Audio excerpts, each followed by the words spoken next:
Our set has been transformed into the world of Pandora as we count down to the release of a highly anticipated new film, Avatar: Fire and Ash. And one of the Avatar stars is joining us right now. Please, ladies and gentlemen, Sigourney Weaver in our humble midst.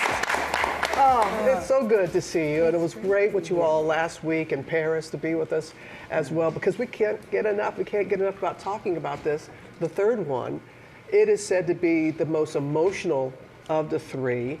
You were there for the premiere in Paris, so just tell us the reception it's receiving. Well, first of all, I appreciate the lava that we're sitting on. That's pretty great. Yes, so we had our European premiere on a little island that had been built out on the Seine, and it was there was fire shooting out everywhere, and there was supposed to be a drone show canceled because of wind, but it was a spectacular send-off for this movie in Europe, and I have to say the response of the audience, many of them just regular people. Yeah. I mean, it's unbelievable. What is it about the emotion in this film, in this one? Well, I have to say that what's extraordinary to me is that Jim Cameron has managed to give you the most phenomenal physical experience of being in Pandora, yet again, the most visceral, I think. But it's also the most intimate, because you find the Sully family having lost their oldest son, coping with grief, each person in their own way, in the midst of war, and living as a mixed-race family in a very prejudiced world.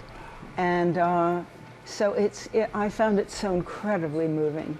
Yeah, it sounds like it hits on so many levels. I know. I mean, I'm a little speechless when I think of it, but you know, Jim has a family. He wrote these knowing how his kids talk and how strained relationships can get when they're processing grief. So there's so much of him in this, and it eerily sort of anticipates the world we're in now. Even though it was written many years ago. Right. Yeah, all those things. You play Kiri, a teen, and we had this big debate last week whether she's 14 or 15 when you were on. But is there much overlap between Kiri and teen Sigourney? Ooh. Well, I'm afraid I had to begin with teen Sigourney, who was, you know, this tall when I was 11. So I don't know what you were like, but I was kind of like, I'm not here. And so I remember that time so vividly. So I did always begin with her, what I remembered physically of being 14. And now, you know, because I think of the way Jim works, it's so liberating that I sort of just get out of her way. Yeah, so it's really the best job I think I've ever had, honestly. Wow. Well, let's take a look right now. Okay. Okay, let's do it. When I can connect again, someday, whenever, I can be your guide in the spirit world. Well, can I just go now? No, not without me. A sky person can't just show up. It'd freak out the ancestors. Oh my gosh. Okay, Sigourney, when you think about it, it's an empty set.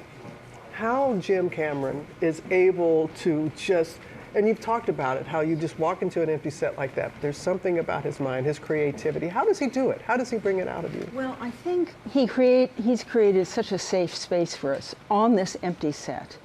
And there is always a screen that gives you a kind of impression of where you are, whether you're on water or what have you. And so we're so used to sort of just walking into that space and going for it.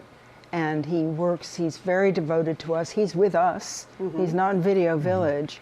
And so it's really about an early theater rehearsal, connecting with the other actors and really finding out what the scene is about. And he doesn't ever, you know, he wants to know what you would like to try. He's very generous and supportive.